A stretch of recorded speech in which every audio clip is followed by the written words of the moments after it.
Eto mga sir, ito yung click na ginagawa or gagawin. Dahil sabi kasi ng iba, sigunyal ang problema. Ayan o. Nag niya yung tunog niya. Kanina may tunog singaw ng tambutso. Nagsimula yan sa pagpalit ng gulong. At naayos naman na yung singaw na yun. Nasingaw na yun sa tambutso. Ngayon parang may narinig kayong gaspang sa makina. Kapag ka ganyan, sinabi sa inyong sigunyal, huwag kayong maniwala doon. Kasi tatlong sounds lang din naman yung maririnig nyo kapag sigunyal. Andiyan yung kalampag. Kalampag kasi pag tinanggal mo yung pulley, pinaandar mo, doon mo maririnig yung nag-uumpugan bakal. Pangalawa pa lang, tunog connecting rod. Yun. Tapos yung pangatlo natin, bearing, parang tunog big bike. Yun lang yung tatlo na yun yung maririnig nyo pag sigunyal. Ito kasi parang may problema, parang medyo maganit sounds. Ayan o, rinig nyo. Okay, pag ganyan, ayan, tanggalin nyo yung panggilid, tapos tatanggalin natin itong upuan na natanggal na. Ito, sunod natin to, saka ito i-check natin yung kanyang camshaft, pero magsisimula muna tayo sa panggilid. Tatanggalin muna natin yung pulley kung andun pa rin yung ingay or hindi siya mawawala, para diretso tayo dito.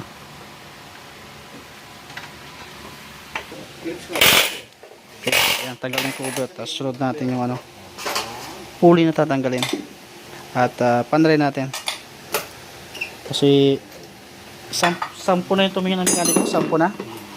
Sampu na daw yung tumingin ng mekaniko kasi puro tatlo, kala ko 10. Sigunyal yung napagbintangan. Kawawa naman si Sigunyal. Puro Sigunyal lang napagbibintangan. Tanggal na yung pulley mga sir, tapos panray natin. Okay, ganun pa rin yung tunog nya. Yan, hindi nagbago. Malalim daw yung tunog. Ibig sabihin pag malalim, sinasabi Sigunyal.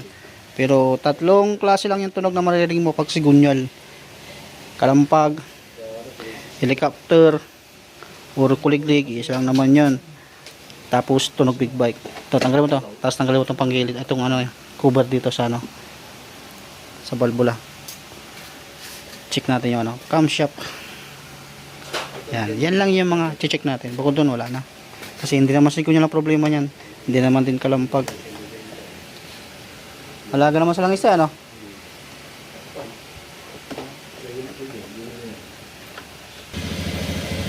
pati throttle body mga sir, tatanggalin natin kasi tatanggalin din natin yung kanyang tensioner para malaman natin kung may problema ba yung kanyang camshaft bearing. Dahil sa tunugan, ayan nga, isa na yun sa mga hinihinala natin, na isa rin sa mga nagpapaingay na ganon, humuhuni. Pero wala sa sigunyal ang problema nito mga sir, malabong sigunyal. Based naman din sa tagal nga namin na gumagawa, na karamihan naman talaga puro click, malabo yan sa sigunyal ang problema, na tulad ng sinasabi na iba na sigunyal.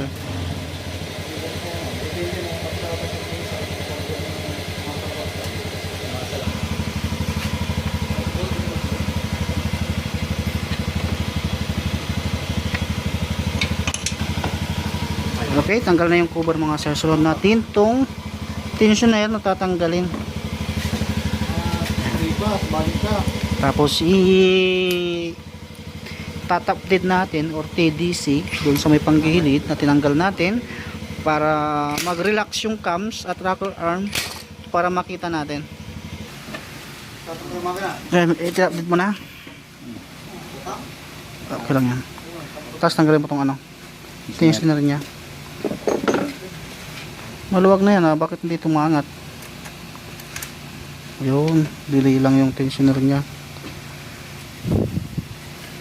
Okay, tapos ito check natin ito mga sir.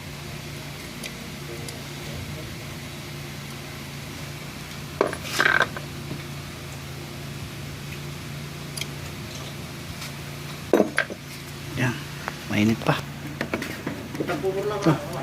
Lamig.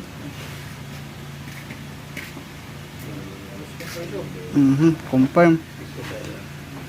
Ito mga sir, kapag maluwag yung sprocket cam, pag inalog nyo siya ng ganyan at maalog nyo maluwag, kapag ka problema dun sa hinahanap natin parang kakaibang sounds na parang kwan, maganit na tunog, ayan o, pag angat nyo itong kwan, camshaft, mayroon maluwag, ibig sabihin problema lang nito hindi sigunyal, camshaft lang ang problema nito. Bukod doon wala na.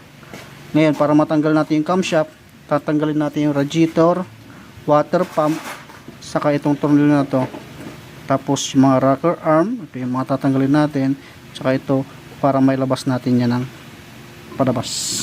Yun lang gagawin natin dito para mawala yung problema nito, kasi step by step naman yung ginawa natin, halos lahat naman chinecheck natin. Hindi kasi pwedeng gumastos si customer ng hindi sure ang piece ang bibilin, tulad ng sinabi na 3 mekaniko, sigunya lang problema na hindi mo lang chinek kung saan ba nanggagaling yung ingay na yon.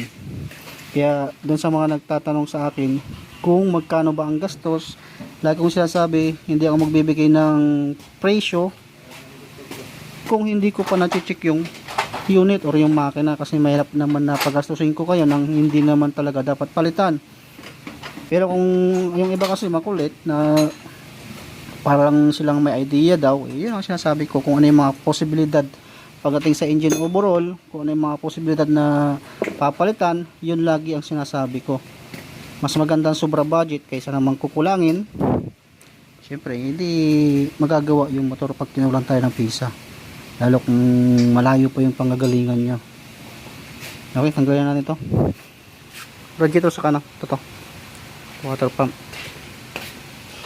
Ito mga sa, tanggalin natin yung ating radiator at sinusunod natin tatanggalin yung water pump naman. Tapos tatanggalin natin yung allen na tornilyo ng sprocket cam doon sa nakakunik sa cams para mailabas natin yung camshaft pati yung rocker arm. Tanggal na yung water pump. Tinatanggalan natin yung tornilyo doon sa sprocket cams. Okay, tanggalan natin yung sprocket cams. Yan, tapos tatanggalin natin yung tong pin para may tulak natin doon.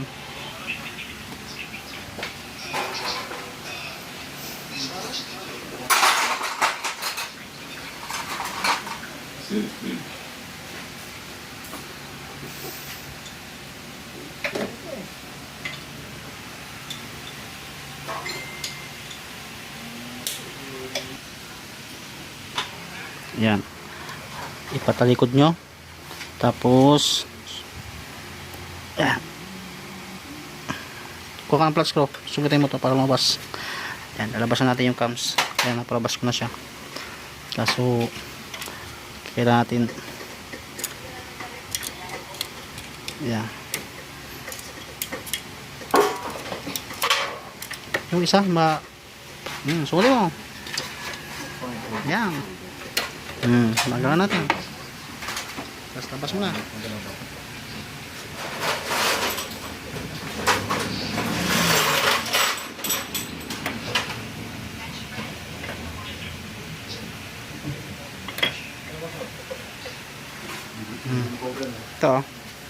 Ito kabiring. Yan. Sumisa pa. Ito, laki oh. Yan. Tapos ito, hindi nyo masyadong maklaro sa video. Pag pinaikot ko ng kamay ko, nararamdaman ko yung ganit. Ito, hindi pa inuugasan ng gasolina to. Langis pa yung nakalagay dyan, pero maganit siya oh. Yan oh. Okay, pakita natin sa mayari para sure ball oh. Mayari, oh, check mo. Yan, ang problema ng ganit ha. Hindi ang sigunyal. Walang sigunyal, camshaft, mura. Tapos, hindi pa kailangan pang i-overhaul yan. Yun ang papalitan natin. Kaya ngayon, ay bibili tayo ng bago. O kung may mahanap akong pwede kong ibigay, bigay lang natin. Kasi meron siyang sticker ng ano. Oh, may sticker siya oh. Eto mga sir ha, meron akong camshaft na aking ibibigay na lang sa may-ari mga sir. Ito Original din to mga sir, hindi ito aftermarket.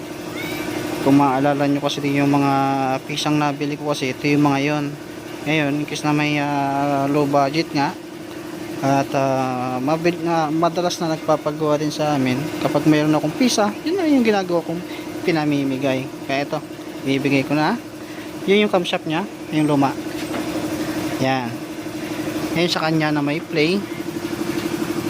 Yan, malaki. Tapos ito naman yung aking ibibigay kay sir. Original to ha, hindi to aftermarket mga sir. Kasi ayaw ko din magbigay ng alanganin. Kung tutulong ka lang din naman, labas-labasin mo na. Yung magandang klase, yung hindi gawa ngayon sila bukas. Okay, balik mo na.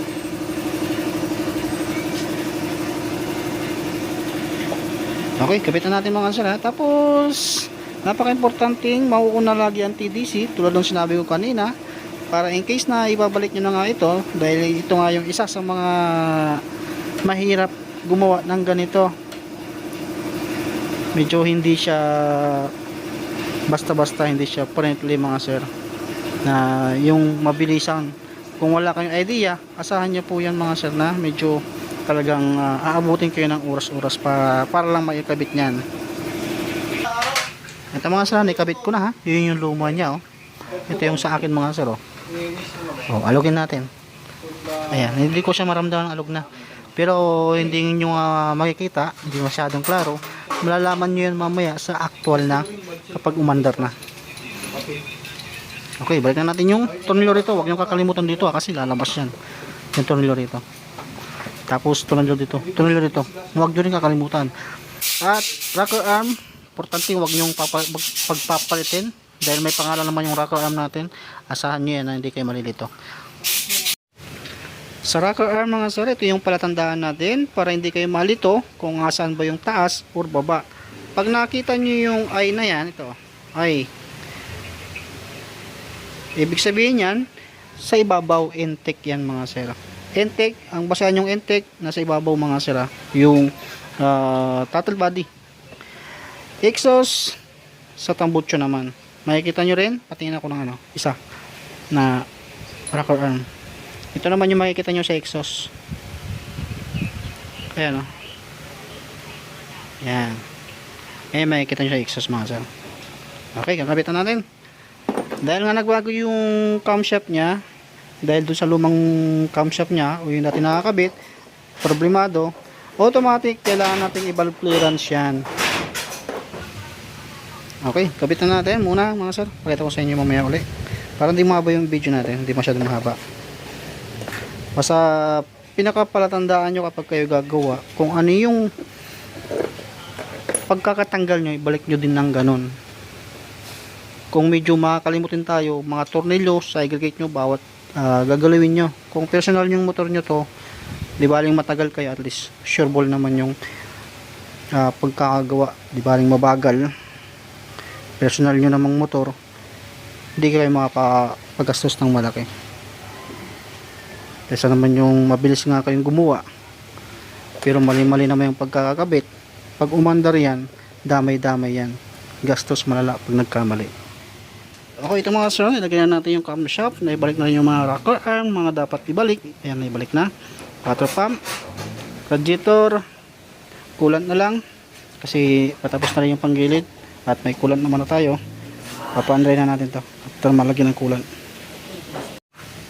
Okay, may coolant na. Try natin paandarin. 1, 2, 3.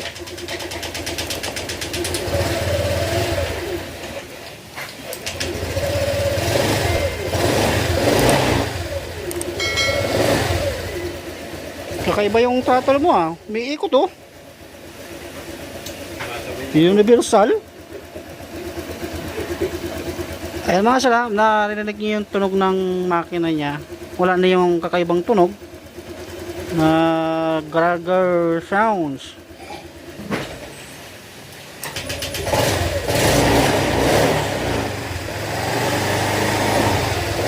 So, tingnan natin. Okay, standard na uli siya. Taas natin minor. Kasi magbabago kasi yung adjust ng valve clearance kapag camshaft ang problema.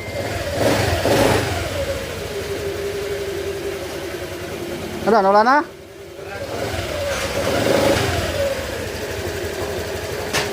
Sayang ano, hindi na sigunyal.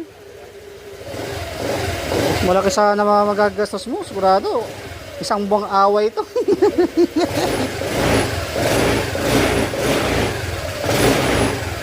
Yan, dagdagan mo ulit. Tapos painitin natin kung may problema yung pagkakalas ng water pump natin. Kaya painitin muna natin ito. Okay, babalik na natin dahil all goods na. Wala na problema. Tahimik na yung makina. Yan, bumalik na siya dati. Wala na yung kakaibang sounds dahil dun sa camshaft bearing. Basta lagi nyo tatandaan kapag sigunya lang problema na laging sinasabi sa inyo, tatlong klase yung sounds. Alam nyo na yung tatlong klase.